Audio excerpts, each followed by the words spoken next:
Good afternoon. Welcome back to God's Golden Acres. I'm Kim, and it's another very windy day. We have had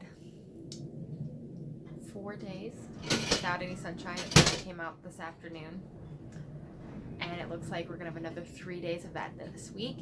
And it's like, what do you do with your greenhouse when you don't have any sun? It was a challenge. So the first couple days, it didn't drop too low because, a low of 37 isn't necessarily a big deal when it's raining for 3 days. When we had a low last night of 33, that's when I started getting concerned, and it looked like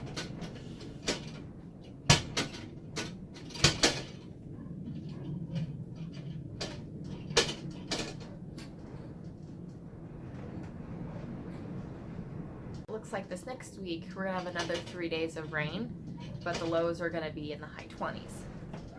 And we're at the end of March, beginning of April. So we're gonna have to really work that out to then keep everything in the greenhouse warm enough. Like, I've got tomatoes trying to germinate behind me.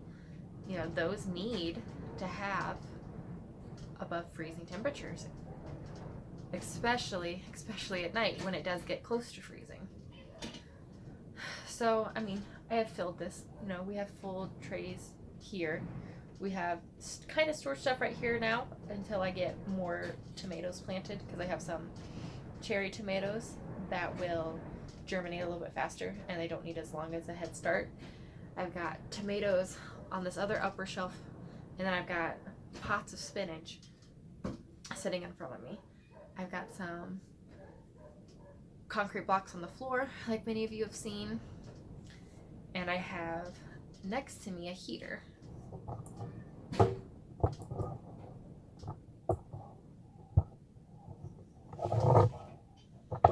it's hard to see in this small space. But I turned that on last night. I actually had it go off before it got close to 33 in the morning, because I just needed it warm enough that as it cooled down, that it didn't get too cold. And my thermometer is now telling me the low is 67, so it's reset now. But I believe the lowest I got was 39, which is fine. Well above freezing, definitely out of the risk zone.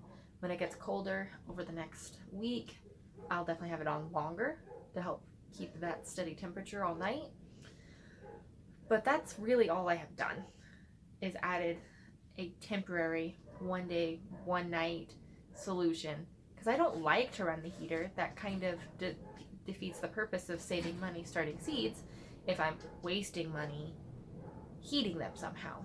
I don't like them leaving them under the grow lights too long, because that costs money, and electricity is getting expensive, because all of our resources are going to go up. The neighbors have wood heat greenhouses, and I'm really, really jealous, because wood's fairly relatively available, and for that purpose it doesn't really matter what you're burning as long as you don't get too much to clean out of the pipes. That way the soot and the buildup in the creosote doesn't catch fire. And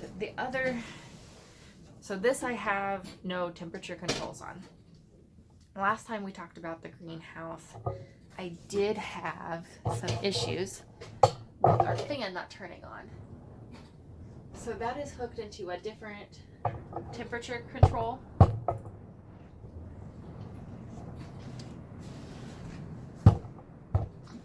So we don't have to worry about that too much. And it's little temperature gauges right here under the top shelf, little above the bottom shelf. That way you're getting a good kind of medium range temperature. And of course, like, my tomatoes go high because they like to be a little bit warmer, and my cooler crops are on the bottom. So that's what we have going on, just to keep ourselves warm in this area when we're having those cool rainy days and very cold nights in late March. And it's like, yes, we technically can get a frost until Mother's Day, but you don't necessarily see a week-long cool front like we were seeing last week, and then another one after we get through the weekend, where the lows are going to be in the 40s, another week-long cool front this next week. So because those were back to back, I wanted to very quickly do this short video just to kind of make people aware, like, yeah, we're putting a heater in, and you might want to either bring your plants in every night if you have one of the pop-up greenhouses, or you're going to want to put a heater in your greenhouse if it has power. I kind of base when I'm going to turn my heater on when my neighbors have the wood stove on their greenhouses going, because they have it going well before dark so I can see, and that gives me a good indication, because I'm still learning when appropriate times to turn it on and turn it off are. And so I'm just watching them and getting really good helpful information, and I can always go ask.